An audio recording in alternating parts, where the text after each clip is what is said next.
ठाकुर अनुकूल चंद्र नूतन मंदिर उद्घाटन निमंते सांबादिक सम्मेलन बालेश्वर जिला खैरा कॉलेज निकट बणपारिया छक स्थित सत्संग विहार केन्द्र परिसर में रवि नारायण मिश्र सभापतित्व में अनुष्ठित सांबादिक सम्मेलन में चिंतामणि साहाणी अभिजित पाणिग्राही और दिवाकर महांती मंचासीन होई वक्तव्य रखिथिले। सत्संग विहार केन्द्र परिसर में नवनिर्मित श्री श्री ठाकुर अनुकूल चंद्र मंदिर शुभ उद्घाटन उत्सव आसंता 18/12/2024 तारिख में अनुष्ठित हेबो बोली घोषणा करथिले। एथिरे विभिन्न स्थानरू असंख्य भक्तों समागम हेबो। किपरि शांति श्रृंखलार सहित उत्सव समापन हेबो सेथिपाई आवश्यक स्थानीय प्रशासन निकटरू अनुमति मिलिछि। भक्तों प्रबल गहली हेतु कौनसी प्रकार विशृंखला परिस्थिति सृष्टि को लक्ष्य करी स्थानीय पुलिस प्रशासन ठारू मध्य अनुमति मिलिछि बोली सांबादिक मानकु अवगत कराइथिले अतिथि माने। एथिरे भक्त सुदामचरण राउत, प्रभाष चंद्र, दक्षिण राय, आनंद कुमार नायक, बंशीधर नायक, मंगलचरण पंडा, वीरेन्द्र नायक, उमेश नायक, जगबंधु जेना,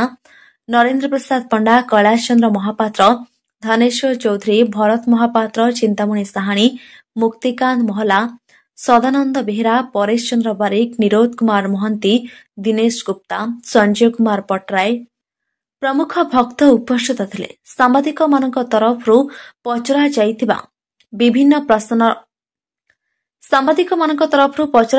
विभिन्न प्रश्नर उत्तर मंचासीन अतिथि माने देथिले। शेषरे भक्त सुदामचरण राउतଙ୍କ धन्यवाद अर्पण परे सभापति सभा सांग करथिले। सबुठारु बड़ आश्चर्यर कथा ठाकुर अनुकूल चंद्रଙ୍କ अणनाती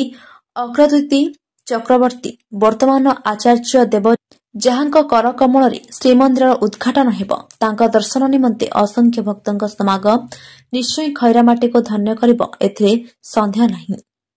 बालेश्वर कुंजलता महंत का रिपोर्ट चक्रव्यूह न्यूज। ए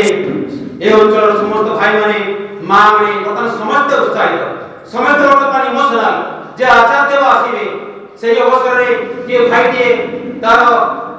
लुंगी रे पुछि पकोची कोट जागटे हे माटे साड़ी काने पुछि पकोची आउ को भाई माने भौणी माने हातरे पुछि पकोचंती जे आचार्य देव आसीबे। तेबे एही घटना को प्रति द्वारे प्रत्येक भाई मान पाखरे प्रत्येक मां मान पाखरे पहुंचा पाई आज एही प्रेस कॉन्फ्रेंस हमें आशा करूछु निश्चित भाव रे हम जो संवादिक बंधु मान अछंती निश्चित भाव रे प्रति घरे प्रति भाई मान को भौणी मान के संवाद तांको माध्यम जे तांका जो मीडिया अछि इलेक्ट्रॉनिक मीडिया पेपर मीडिया दे पहुंच पाइबे। वे जो बंधु माने हमको सहायता करछन संवादिक बंधु माने निश्चित भाव में तांको ए अनुष्ठान तरफ मो तरफ धन्यवाद जणाबी एवं स्वागत जणाबी। तत् सहित हमर जो कवि बंधु मान अछंती प्राण हमर भाई मान अछंती तांको मो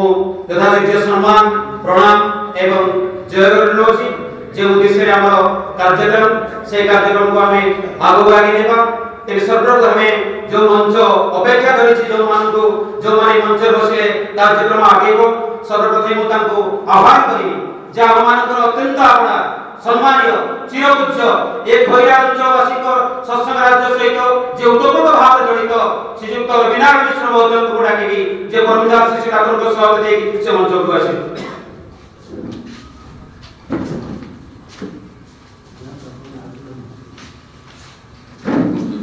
तत्सहित जन महान व्यक्ति को मंच को आह्वान करबी जे जीवन